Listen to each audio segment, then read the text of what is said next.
వైజాగ్ లో జరిగిన ఈ ట్రేడ్ ఫేర్ ఎగ్జిబిషన్ కి మీరు వెళ్లారా? 15th to 24th May Gadiraju palace లో జరిగిన ఈ ఎగ్జిబిషన్ చాలా మంది వైజాగ్ వాసుల్ని ఆకట్టుకుంది.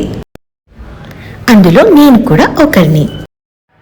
వైజాగ్ లో ఉన్న ఈ ఎండలకి బయటికి వెళ్తాంలే అనుకునే వాళ్ళకి 30 రూపీస్ టికెట్ ప్రైస్ తోనే ఏసీలో హాయిగా షాపింగ్ చేసుకునేలాగా ఇదంతా ఏర్పాటు చేశారు. ఈ ఎగ్జిబిషన్ హైలైట్స్కి వస్తే ఇక్కడ దొరకనివంటూ ఏమీ లేనట్టే అనిపించింది. రకరకాల hand bags, perfumes, kitchen ware, cook ware, అలాగే జ్యూసర్, ఇలా రకరకాల ఐటమ్స్ అన్ని ఎగ్జిబిషన్లో పెట్టారు.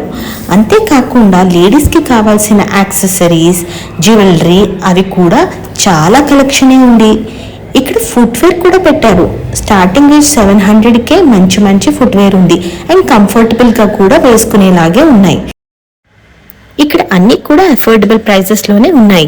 గాదిరాజు ప్యాలెస్ లో ఈ ఎగ్జిబిషన్ అనేది ఫ్రీక్వెంట్ గానే జరుగుతూ ఉంటుంది. ఈసారి మిస్ అయితే తప్పకుండా నెక్స్ట్ టైం వెళ్ళడానికి ట్రై చేయండి. ఇక్కడ నాకు స్పెషల్ గా అన్నిటికంటే ఈ యాక్సెసరీ కలెక్షన్ అనేది చాలా బాగా నచ్చింది. ట్రెండ్ కి తగ్గట్టుగా కొత్త కొత్త కలెక్షన్స్ అన్ని ఇక్కడ పెట్టారు. ఇక్కడ యాంటిక్ జ్యువెలరీ కలెక్షన్ అయితే నా పర్సనల్ ఫేవరెట్. అలాగే హ్యాండ్లూమ్ శారీస్ కూడా చాలా బాగున్నాయి. ఈ వీడియో కనుక నచ్చినట్టయితే ఒక్క లైక్ చేయండి.